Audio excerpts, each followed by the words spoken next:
Good evening. My name is Andrew, and I'm running for Ward 2 City Councilor here in Salem, Massachusetts. And it is time for another campaign update. It's been a little while since we've done one of these, but we are back. Tonight we begin with our endorsement of the week. The endorsement of the week this week is from Abundant Housing Massachusetts and the Salem Commoner. They did this one together, and both of those endorsements show that I am a proponent of making housing more affordable for Salem residents, which of course I am. And that is also going to be the topic of discussion tonight. We do a deep dive into affordable housing. So let's begin. Like much of our state, Salem is in the middle of, dare I say, an affordability crisis. With the average resident able to only afford half of the average rent. There's a significant disconnect between matching people to housing, and because of that, we're losing residents, we're losing workers that would otherwise be a strong backbone to our community. So in 2022, Salem instituted the housing roadmap. And since then, we have actually implemented many of the strategies. This chart shows the arrows show where we've done things that we've gotten through, and where you don't see an arrow, that's where we still need work. Some of those things are waiting on statewide initiatives like the rent stabilization, which should be on the ballot next November. Other things that we can do here, though, are hopefully on the horizon, and I'd like to make them on the horizon if I'm elected. This is things like establishing a land trust, a centralized lottery system, so that we don't rely too heavily on the private sector to do all the heavy lifting with our affordable housing. So more to do, but simply building more housing isn't really going to cut it. It's really about building the right type of housing. So here's some ideas on that.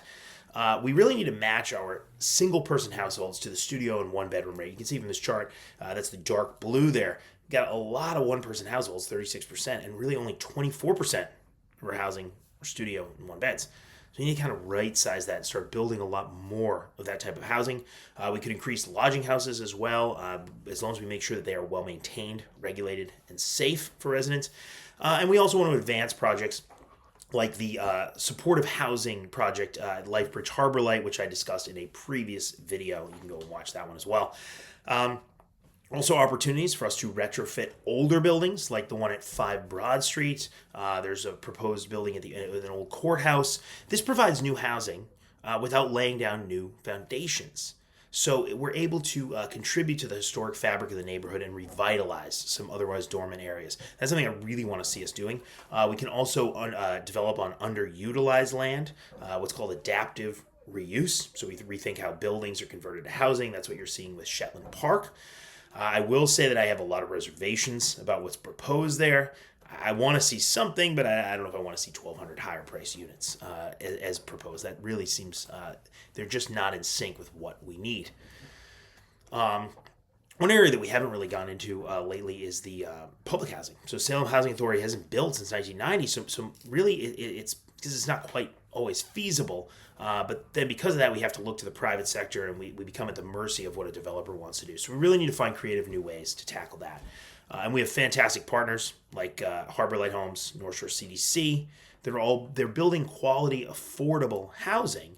But really, most of the development that we do see is market rate builders, and we're hoping for a trickle down effect. And that's just not going to be enough. We're going to also have to make this a regional statewide response. The state has done that with their 3A. The proposals which have cities and towns that are near the T, they have to build a certain amount of housing. We've already completed that. And so really we need to continue to be that leader in housing to show how it's done right first. One note about housing. When we build more housing, we bring down property taxes. This is just the tax base increases, so everybody pays less of a share. We get better services, we get better benefits from city government, and even improvements like things like water, sewer, electric, stormwater runoff. Usually new developers are required to upgrade the surrounding system, so we all benefit from that.